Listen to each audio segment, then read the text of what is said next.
We're here today with Nick Pollock, CEO of Decimal Software. Nick, thanks for your time. Thanks for having me, David.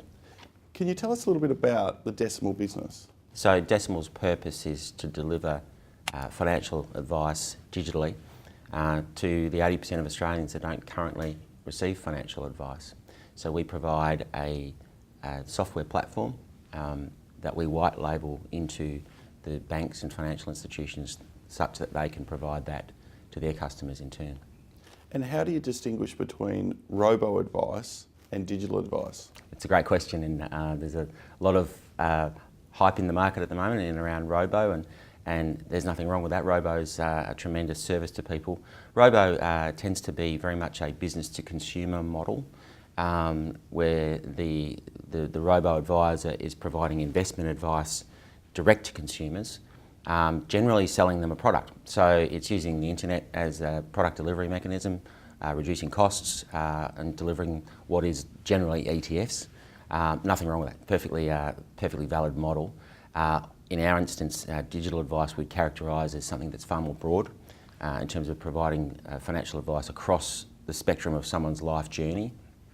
And in that instance, it's one of the mechanisms of delivering financial advice. So you have to have digital today, but also you need to be able to accommodate the existing channels of financial advice. So it's digital advice, but not to the exclusion of the human advisor or the telephone advisor. So we integrate into that.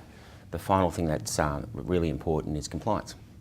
And we have to provide a platform that's fully compliant across all of that whole spectrum. And so that integration and that compliance is critical. And how important are your white label partners to this business?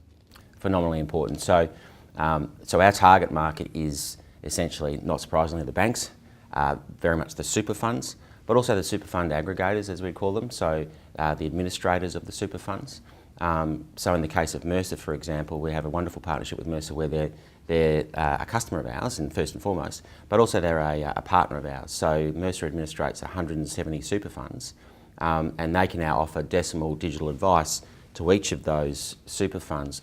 Again, it's not just white label to Mercer, but it can look like each of those super funds, their branding, their products, everything is quite unique to their experience, which enables Mercer and in turn their funds to be able to deliver digital advice to their customers and members now.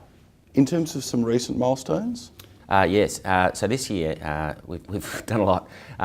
So I think one of the important decisions we made at the beginning of the year was that, mid-sized organisations now understand what digital advice is. They understand the benefits to their business and more importantly to their members. So it's not so much about education anymore, it's about delivery and how can they do this. And a lot of them aren't equipped to build something like this, not surprisingly, because we've invested a lot of time and money in that. So in May we released a product called Equalise, which is all based on the Decimal platform. But what it is a packaging of that in order that a small to mid-sized super fund, or indeed anyone, can get into the digital advice market with a very defined project, outcome and budget and time frame. So for those small to mid-sized organisations who understand the benefits now, they can execute this in literally months. So that was a really important, and when we launched that with Energy Super, who have now gone live. That was the first customer on Equalise. We've just announced our second customer on Equalise, which is Statewide Super, the biggest super fund in South Australia. And the pipeline for that is growing rapidly, and we expect it to continue to see regular drops of that. The other big thing was basically partnerships, not just in the administration area, but with Accenture. And that was critical in terms of having a strong global brand next to us in particularly the bigger accounts, where they often already are, and adding that credibility. So again, it removes a potential bottleneck in terms of implementation and services in and around our core technology product for them to be able to provide services that wrap around our product offering. The company recently announced some significant leadership changes. Yeah, that's right, David. So I guess going back just under a year ago when I started, we brought on a new non-executive board member in Gary Cox. Gary's got a tremendously rich history, senior leadership roles in Optus and a senior business executive. So that's a great addition to the board. Then in February we brought on a new regional manager, Stuart Cochrane. Stuart's got a tremendous amount of experience in selling enterprise technology, particularly to the financial services industry. So a really seasoned professional in there. And then in May, Mark Potts joined the board as the chairman, non-executive chairman. Mark brings a tremendous amount of global experience to Decimal. Mark is currently on the global technology board for HP, so has a really great international view of our market, and for him what was really appealing about Decimal was the timing. So seeing everything we'd done to date and how right that was, combining that with where the market's at today. And then finally, not long after, we appointed our first advisory board member, which is Glenn Mesher. Glenn was formerly CIO of National Australia Bank.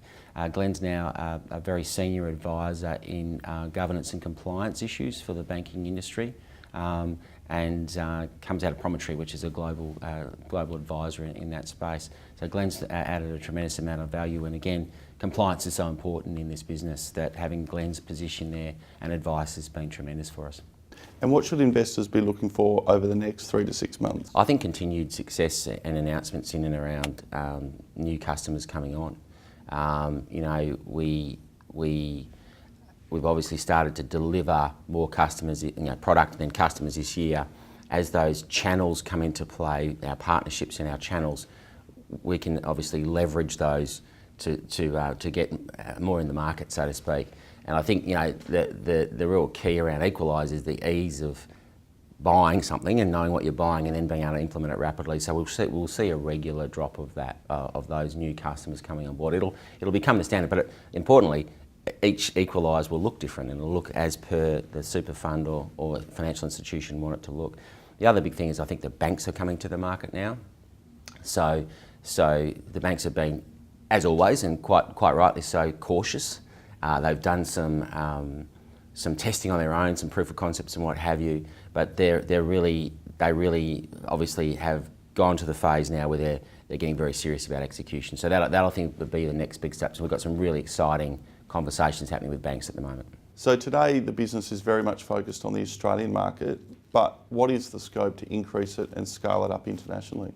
First and foremost, the global market for digital advice at the moment, there was a report from Cerulli last year which talked about $7.8 trillion addressable market, which is phone book numbers. It's hard for people to get their head around. From the very beginning, Decimal was always architected, the technology was always architected to be multi-jurisdictional. So it wasn't built just for the Australian market. It was designed to go anywhere, essentially. For the right reasons, we're very, very focused on the Australian market today. We're an Australian company. We have a very mature financial services industry in Australia. So this is a fantastic place to prove the technology which we're doing on a daily basis. Once we've got that bedded down, which is not too far away, we'll start to cast our eyes on the next market to move into. Nick, thanks for your time. My pleasure. Thank you.